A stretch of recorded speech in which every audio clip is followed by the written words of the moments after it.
Welcome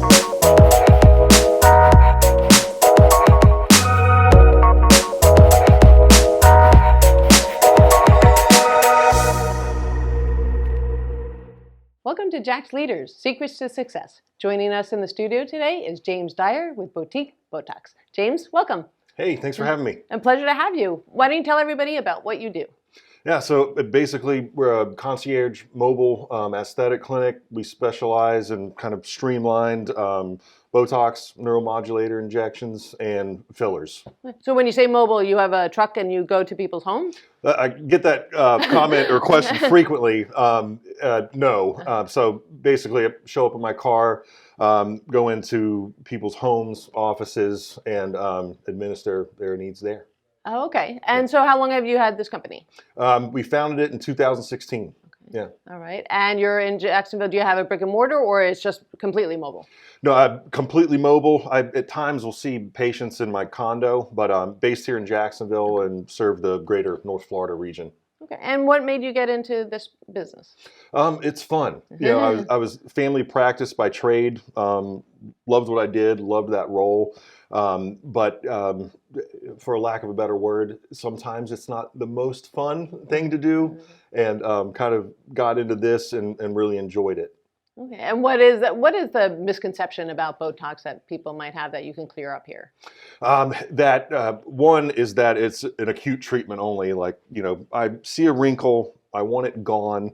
And I kind of say nowadays people are getting to understand it's more preventative. So if you want to avoid having some wrinkles show up that are more severe, you can address them early to kind of prevent the aging process. Okay, per se. I definitely did not know that.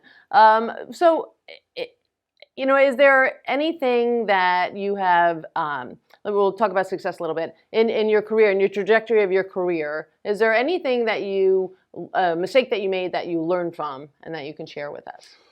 Probably hesitancy, and that might be, fear of failure. You're not sure, you don't want to, be embarrassed or look like you don't know what you're doing. But having walked through that and come the other side of it, I think that's the big thing for me, is stepping through fear. Okay, that's a fantastic piece of advice.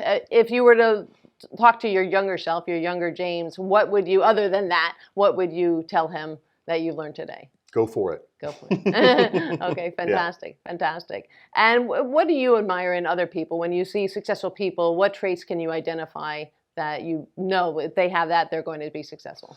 To me, I define success as being passionate. So whatever that means, if you're passionate about an art form, you're successful to me. If you're passionate about caring for a certain demographic of person, that's success to me. So if you have passion for what you do, and that's what gets you up, that's success to me.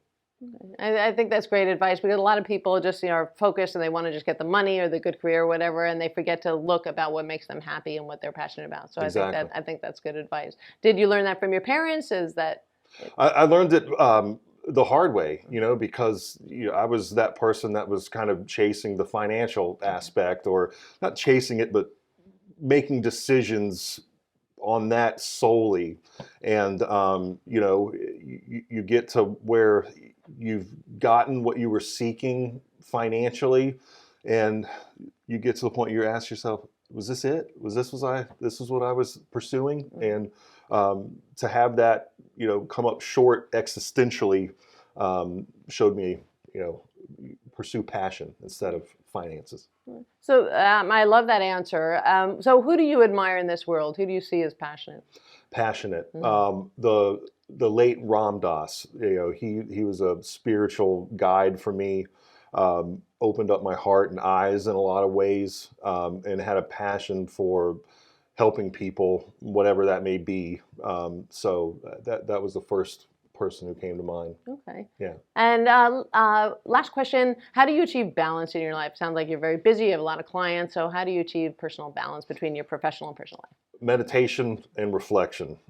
If I'm feeling, for lack of a better word, squirrely or kind of irritable, usually it's a lack of balance, whether it's I haven't spent time with my family, I haven't had personal time. I haven't had time to exercise or something like that. So if I'm feeling off, usually reflection and meditation will kind of put me where I need to be. I love that. All Yeah. right. Well, thank you for coming to the studio today and sharing all your thoughts and insights. I appreciate it. Absolutely. Thanks for having me. Absolutely. Our pleasure. If you'd like to learn more about James and his incredible work with Boutique Botox, you can go to iwantabuzz.com. Thanks for tuning in. We'll see you next time.